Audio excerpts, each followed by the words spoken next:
ने मूर्तियां बैठी हैं यहाँ पे। भागवत तो सबने सुनी, सबने सुना ना भागवत, राम कथा सबने सुनी होगी, सुनी कि नहीं? ये पता चला आखिर मानव जीवन का लक्ष्य क्या है, बताओ। सोनू सोनू सोनी खरिया तुम परिचय लिखने,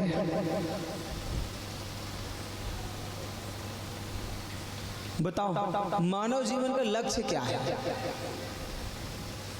अभी कमरे में एक जन दाऊ साहब मिले जिनने गणेश जी की स्थापना करवाई, वो है कि चले गए हैं?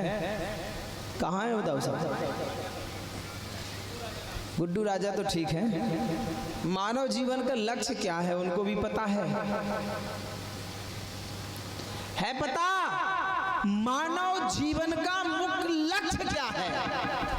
फिर काय को यहां बैठे, उठो जाओ। जब तुम्हें यह पता नहीं है कि मानव जीवन का लक्ष्य क्या है, फिर काय को मनुष्य बने हो? हम आपसे अच्छे तो वो कुत्ते साजे हैं, उन्हें अपना लक्ष्य तो पता है। वो आकाश में उड़ने वाली चिड़िया वो आपसे अच्छी है जिसे अपना लक्ष्य तो पता है। जंगल में विचरण करने वाले हिरण उन्हें अपने लक्ष्य का पता है। कहने के लिए कहा जाए तो चींटी से लेकर के हाथी तक को ये पता है कि मेरा लक्ष्य क्या है। अरे करिया मूड वाले, तुझे ये पता नहीं कि मेरा लक्ष्य क्या है? बोलो,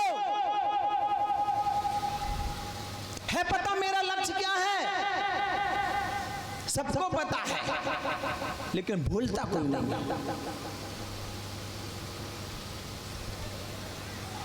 आप लोगों में से खड़ा कर दी जाए, सबके जेब में गुटखा तंबाकू बुरी निकलेगी, यही तुम्हारा लक्ष्य।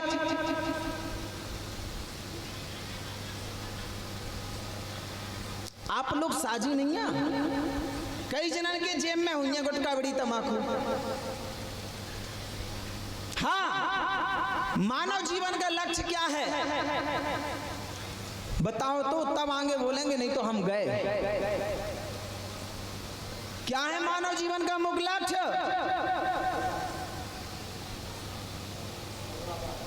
सेवा। अरे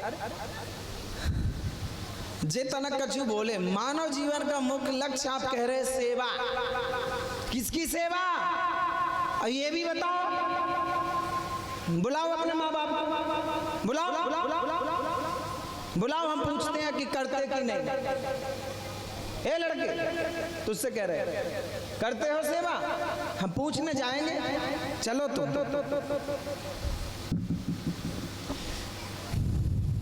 कह दिया माता पिता की सेवा मानव जीवन का मुख्य लक्ष्य है, तो जानते हुए भी नहीं मानते, इसलिए सब मूर्ख हो। मूर्ख की यही परिभाषा है, जो जानते हुए भी ना माने उसे मूर्ख कहते हैं। मूर्ख। तुम्हें पता है धर्म के प्रति दुर्व्यवहार करेंगे आपको सजा मिलेगी।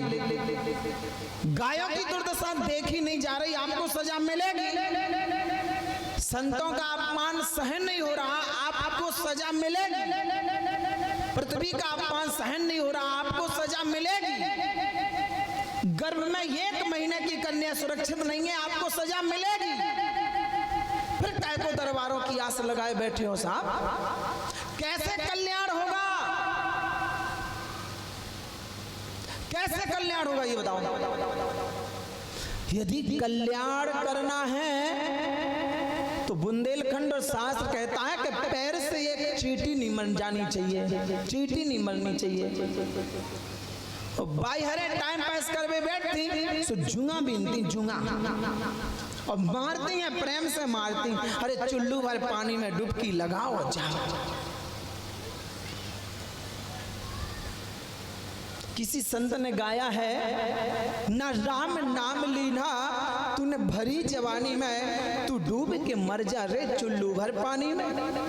मैंने उसको बड़े गौर से सुना तो मैं चकित रह गया। ये बताओ, ये 60-70 किलो का शरीर इतना बड़ा कि एक हौदी में नहीं डूबने है, 8x8 को टैंक बनाओ जाए तो उमें नहीं डूबने, और चुल्लू में कैसे डूबे।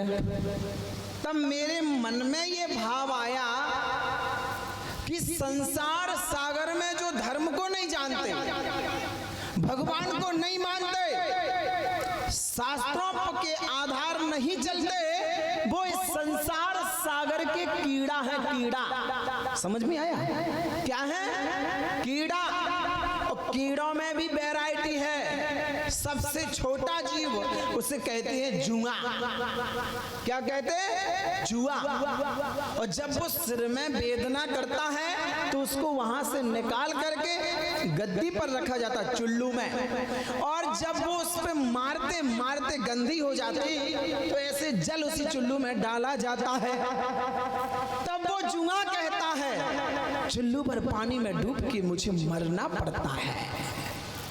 वो इस संसार सागर का कीड़ा है जो राम को नहीं जानता, धर्म को नहीं पहचानता। समझ में आया? शास्त्रों के मार्ग पर नहीं चलता, वो संसार सागर का कीड़ा है। अब अपना स्वतः नाम कर लेना, वो सब इस संसार सागर के कीड़े हैं जो धर्म के प्रति दुर्व्यवहार करते हैं। आपके घर में आपके माता पिता की क्या दशा है साहब, देखते नहीं बनती है। गाय की क्या दुर्दशा हो रही है। अरे खोलने वालों ने बड़ी गौशालाएं खोल दी, लेकिन ढूंढने नहीं आए कि उसमें गाय है कि क्या हो रहा है। 60 लाख रुपए की गौशाला और 25 लाख रुपए में बनती है। इससे बड़ा विकास और क्या होता है साहब? क्या है इससे बड़ा विकास? बोलो। अरे गौ का हक तो छोड़ दो, गौ का हक खाने वालों को 3 लोक में जगह नहीं है कहीं। अब कहे महाराज को मैं कौन देख भी है जाने, यही होगी दुर्दशा। यही जब पेट में कैंसर होता, मुंह में कैंसर होता, जान में कैंसर होता, फिर पूछ लेना, देख लेना इन्होंने गाय का हक, माता का हक खाया है साहब। आप किसी को भी जिंदा खा लो, भगवान आपको कहीं ना कहीं किसी ना किसी एंगल से माफ कर देंगे। यदि आपने गौ का हक खाया तो कोई माई का लाल पैदा नहीं हुआ पृथ्वी पर कि वो आपको माफ कर दे। यदि तेरी माँ से कोई अशब्द कह दे, तेरी माँ यदि दर दर भटके, तुझे कितना पीड़ा दुख होता है, तुम्हें कितनी पीड़ा होती है। यहाँ तक कि आपकी वो पीड़ा अदालत में पहुंच जाती है। लेकिन आज वो माँ जिसने 33 कोटि देवी देवता को जन्म दिया, उसकी कोई पीड़ा नहीं है। पड़ेगा, काल पे काल पड़ेगा, अकाल पे अकाल पड़ेंगे साहब। पृथ्वी को रसातल ले जाएगी वो गौ माता जिसकी आप लोग दुर्दशा देख रहे हैं। महाराज जी,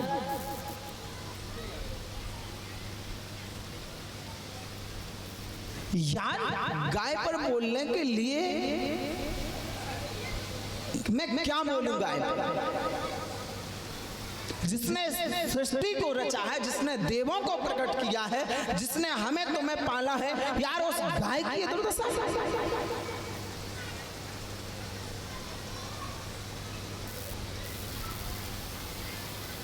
पहले तो व्यवस्था थी गायों की, क्योंकि रोड एक होता था। अब हाईवे बन गए, सो गायन की दशा देखो। बोले महाराज जी इस रूट से चलो, इस पे गायें ज्यादा मिलती हैं। अधिकतर हमारा प्रयास यही रहता है कि हम उसी रूट से चलते जहां से गायें ज्यादा मिले। और ये बिल्कुल अच्छी बात है। हर एक वस्तु के 2 पहलू होते हैं। जैसे ये दबती है, ये उल्टी है, और ये सीधी है। इसी प्रकार विकास नहीं विनाश निश्चित है। विकास नहीं विनाश निश्चित है। हम आप क्या विकास चाहते हैं?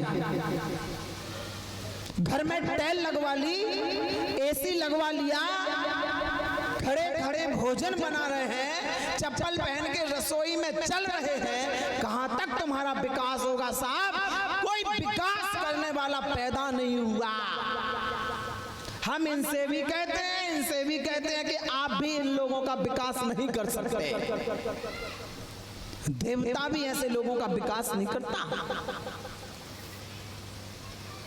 विकास यदि करना है तो प्रकाश की आवश्यकता है। बुद्धि का प्रकाश आपके अंतःकरण में प्रकट होगा, तब आप गाय को, माता पिता को, संतों को, धर्म को, भगवान को, सत्य को जानोगे, मानोगे, पहचानोगे, तब आपके अंतःकरण में प्रकाश होगा, समाज में आपकी जय जयकार होगी।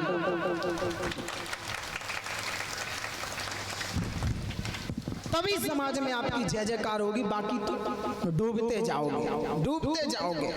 और डूबे जो इस मार्ग को छोड़ते जा रहे हैं सो खूब डूबे।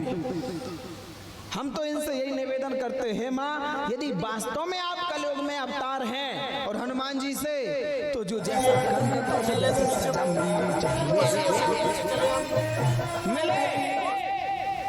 जैसी करनी वैसा फल, आज नहीं तो निश्चित कल।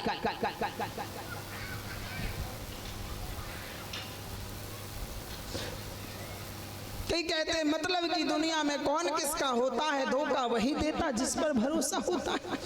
भरोसा तुझे अपने बाप पर नहीं है, पर तू भरोसा किस पर करेगी ये तो बता। धोखा तो होगा ना धोखा। हर रोज मोबाइल में प्रेमिका ने गमाई अपनी जान, मर जा। प्रेमी ने लगाई फांसी, लगा ले। अपना क्या जाता है? क्या जाता है अपना? कुछ नहीं। हाँ, यदि कोई ज्यादा संबंधी है तो आंसू आ जाते, लेकिन खुशी के आंसू आते हैं, ठीक मर गया। न रहे बांस न बजे बांसुरी। ऐसे आवारों को पालते ही क्यों हो? है ना? किसी संत ने कहा पालतू और फालतू इन दो लोगों को सुधार दो, समाज अपने आप सुधर जाएगा। है ना महाराज? पालतू समझ में आया? पालतू और फालतू इन दो लोगों को सुधार दो, समाज अपने आप सुधर जाएगा। फालतू लोगों के ही काम है तर्क वितर्क करना, ठीक है, और पालतू लोगों के काम है काटना, नाचना। समझ में आया? अधिकतर मालिक के साथ गौघाती वही करेगा जिसे सब कुछ पता होगा। आया समझ में? जिसे सब कुछ पता होगा। अधिकतर 99% नहीं, 110% चोरी बिल्कुल सगा करता है। बिल्कुल सगा चोरी करता है। और जब केस आते हैं सामने, ये महाराज जी के छोटे भाई ने किया, ये फलाना मंत्री जी के छोटे भाई ने किया, ये फलानी बहन जी के भाई ने किया, ये क्या है? सगा। और शास्त्र तो ये कहते हैं कि सगा ही विनाश का कारण बनता है। महाराज जी राम कथा में और भागवत कथा में सगों ने ही सबसे बड़ी गद्दारी करी है। सगे ने। अब बताओ, यदि आपके शरीर से एक रोम निकल जाए तो वो आपके शरीर में फोड़ा बना देता है। अब बताओ, रोम से बड़ा सगा कोई हो सकता? साला वो आपको पीड़ा दे देता है, पर और की तो चर्चा छोड़ो। आई समझ में? है तो बीड़ी नहीं पीने। अब बोले कुटी सरकार की, श्री गुरुदेव भगवान की। कहने कहने का सीधा सा तात्पर्य ये है कि मानव जीवन का मुख्य लक्ष्य है ईश्वर की प्राप्ति। अब कई लोग बैठे हम बैठे, पैसन कहाँ, कई लोग बैठे हम बैठे, बच्चन कहाँ, कई लोग बैठे हम बैठे अपने काम धंधे का। तो ई के लाने मनुष्य शरीर प्राप्त हो तुम्हें। मानव जीवन का शरीर मिला है कि आप इस शरीर से जाएं और दोबारा गर्भ में ना आए, तो मानव जीवन का होना सार्थक है। नहीं तो जैसे चश्मा आवे लगे, इस बड़े बड़े चश्मा चलन लगने अगले जन्म में और वे लगन। हाँ, ईश्वर की गति बड़ी न्यारी है साहब, उनकी गति से कोई नहीं बच सकता। गति, मति, दृष्टि और सृष्टि, जिसने इन चार को सुधार लिया वो चतुरानन आज के युग में ब्रह्मा कहलाने लगता है साहब। ब्रह्मा। गति, मति, दृष्टि और सृष्टि, इन चार को जिसने सुधार लिया, समझ में आया? दृष्टि, आज के युग में सबसे ज्यादा पाप आपकी दृष्टि से ही हो रहे हैं, और आज के युग में सबसे ज्यादा पाप सृष्टि से हो रहे हैं। आज के युग के पाप ईश्वर की गति से हो रहे हैं, और आज के युग का पाप आपकी मति से हो रहा है। जिसने इन चार को सुधार लिया, सृष्टि, दृष्टि, मति और गति, वो इस युग का चतुरानन है, ब्रह्मा है। समझ में आया? लेकिन जो काम वासना में ग्रसित हो जाते तो फिर ब्रह्मा भी नहीं बचते। समझ में आया? ब्रह्मा भी नहीं बचते। अपनी पुत्री के ही साथ आपने विवाह कर लिया, बताओ कितना बड़ा काम किया, धन्य है प्रभु। लेकिन ये विधाता का लेख है। वे विधाता जो सबके भाग्य बनाता ना, विधाता ने भगवान शिव का भाग्य बनाया, विधाता ने भगवान राम का भाग्य बनाया, विधाता ने ब्रह्मा का भाग्य बनाया, यहाँ तक कि विधाता ने हमारा तुम्हारा भी भाग्य। राम के भाग्य में लिखा, राम तुम्हारी पत्नी का हरण होगा, तुम्हारे पिता का मरण होगा, तुम्हें वन को जाना होगा, दैत्यों को मारना होगा। ये राम के भाग्य में विधाता ने लिखा। भगवान शिव तुम्हारी पत्नी सती दक्ष प्रजापति के यज्ञ में जाएंगी, अपने शरीर को नष्ट कर देगी और तुम पत्नी वियोग में तड़पोगे। महाराज ने कल कथा में बताया था, जब सती के मरने की खबर भगवान शिव ने सुनी तो भगवान शिव के रोम रोम से कलह की वेदना आ रही थी साहब, दुख। ये किसने लिखा? विधाता ने। ब्रह्मा तुम अपनी पुत्री के साथ विवाह करोगे, ये किसने लिखा? विधाता ने। तो विधाता के लेख को कोई मिटा नहीं सकता। वो भाभी मैट सके त्रिपुरारी, भगवान शिव ही कहते हैं मैं अपना दुख तो नहीं मिटा पाया, लेकिन समाज का दुख मिटाने का कारण और साधन मेरे पास है, वो है राम नाम। राम नाम सुमर पवन सुत पावन नामो, अपने बस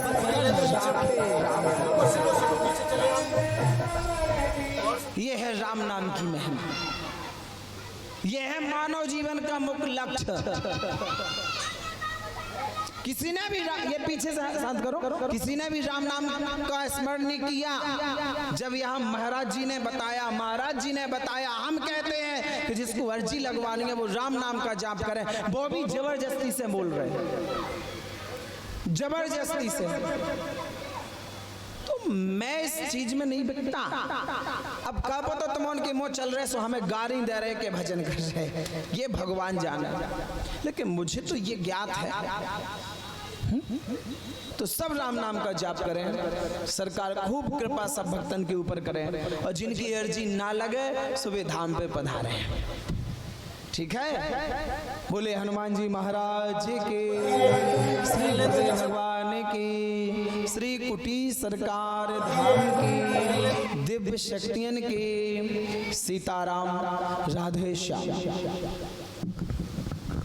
चल लिया ना।